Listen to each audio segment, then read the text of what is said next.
deve aprofundar nesse item e aí, como um palpite, aprofundar de acordo com os critérios técnicos melhores disponíveis. Só para finalizar, rapidamente, eu acho que a Anvisa também tem um papel educativo no sentido de mostrar algumas questões, de debater com a sociedade algumas questões. Quando o doutor Atala coloca que o endpoint é sobrevida, eu concordo, é sobrevida, só que tem algumas situações, e a mais conhecida de todos, mas ninguém traz a informação, é o registro dos antirretrovirais. Não existe em nenhum lugar do mundo, em nenhum mercado do mundo, estudos com antirretrovirais com endpoints clínicos duros. Mortalidade, aumento de sobrevida, não existe. Os produtos são registrados com 2 endpoints surrogates. Tão surrogates quanto a taxa de resposta, no caso de um tumor, que é a contagem de CD4 e a carga viral. Qual a diferença? Esses endpoints se mostraram robustos e suficientes. Então, às vezes, tem muita nuance técnica que a Anvisa, aí a culpa é nossa, né? Talvez de não passar a informação de uma forma mais objetiva e mais direta, e aí eu faço a meia culpa. Para encerrar mesmo, quando você coloca o PPSUS aí de novo na minha época da auditoria, eu sugiro e coloco como debate para os senhores a questão dos sistemas de informações. Cada vez mais a gente vê sistemas de informações utilizando as ferramentas corretas de tecnologia da informação que podem trazer muito mais resposta do que nós temos hoje. Eu só finalizo por aqui, passo a palavra para os demais. Obrigado. Próximo aqui, senhora. Jerusa, Assistência Farmacêutica do Espírito Santo.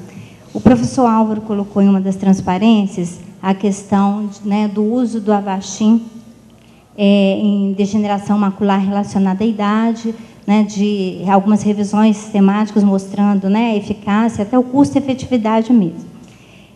Hoje a gente sabe que o Avastin, para este fim, né, é off-label, porque até onde eu saiba o registro do Avastin na Anvisa é para o uso no tratamento, né, do câncer.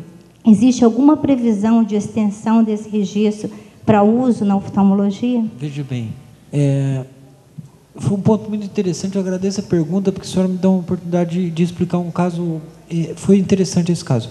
Basicamente, a senhora tem razão, ele é off-label, mas esse traz um exemplo de que temos usos off-labels e usos off-labels.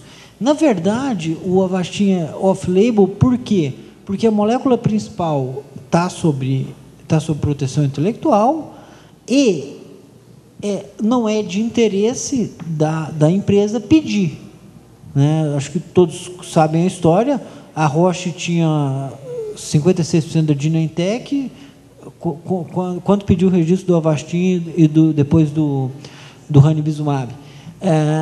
Hoje ela tem 100%. Então, ela comprou que ela não tinha. Então, ela não tem interesse em pedir um concorrente. Agora, em 2005, a Anvisa, provocada pela classe médica, suspendeu a proibição da manipulação. Hoje, o Avastin pode ser fracionado em determinadas condições e plenamente utilizado. Ou seja, a utilização dele não é proibida. Deixar bem claro, não é proibida. Ele só não tem o registro para aquela indicação porque o dono da patente não tem interesse em pedir. Agora, isso mostra isso que eu falei. Esse é um uso off-label atípico. Se eu fosse um gestor de saúde pública, eu ia estar chamando o meu Conselho Regional de Medicina para debater, entrar num acordo e implantar. E uma outra, eu agradeço porque mostra essa questão aí do uso off-label. E mais, a Anvisa regula produtos e serviços. Ela não regula a atividade profissional. Quem regula a atividade profissional são os conselhos de classe. Então, quem determina se aquele procedimento pode ser ou não usado são os conselhos de classe, né?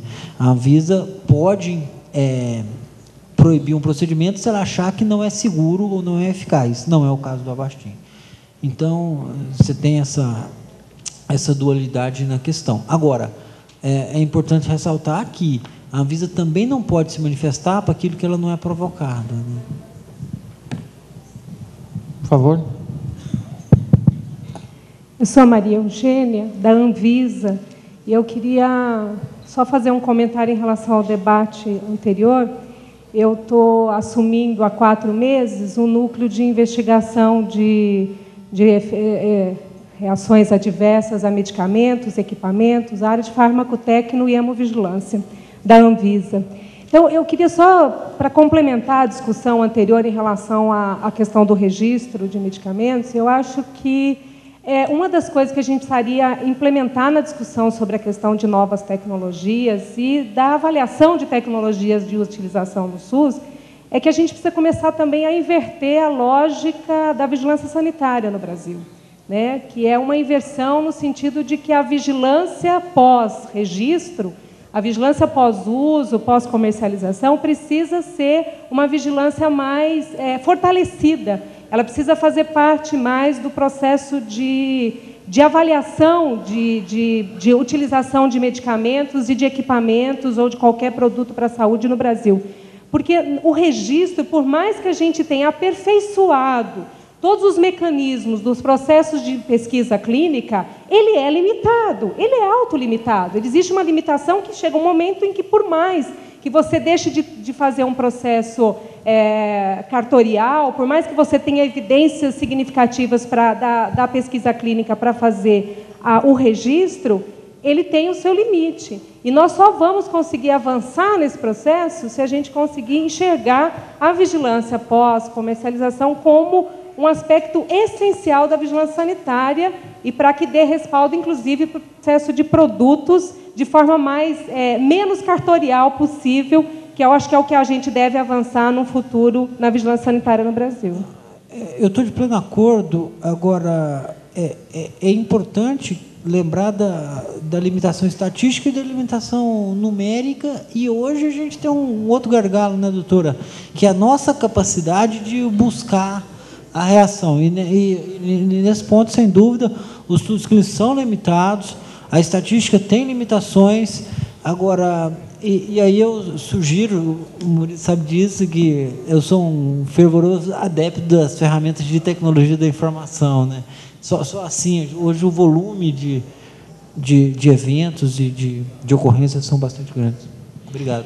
Bem, para encerrar não só esse painel, mas também o seminário, gostaria então de agradecer aqui os panelistas, doutor Jorge, doutor Cláudio, o professor Álvaro, que teve que se ausentar em função do voo, e agradecer a todos vocês por participarem, todos os técnicos, gestores, e parabenizar o CONAS pela realização do evento, e principalmente agradecer e parabenizar a Lore, que se dedicou de forma exaustiva para que esse evento fosse um sucesso. Desta forma, então, damos por encerrado esse seminário internacional de assistência farmacêutica. Obrigado a todos.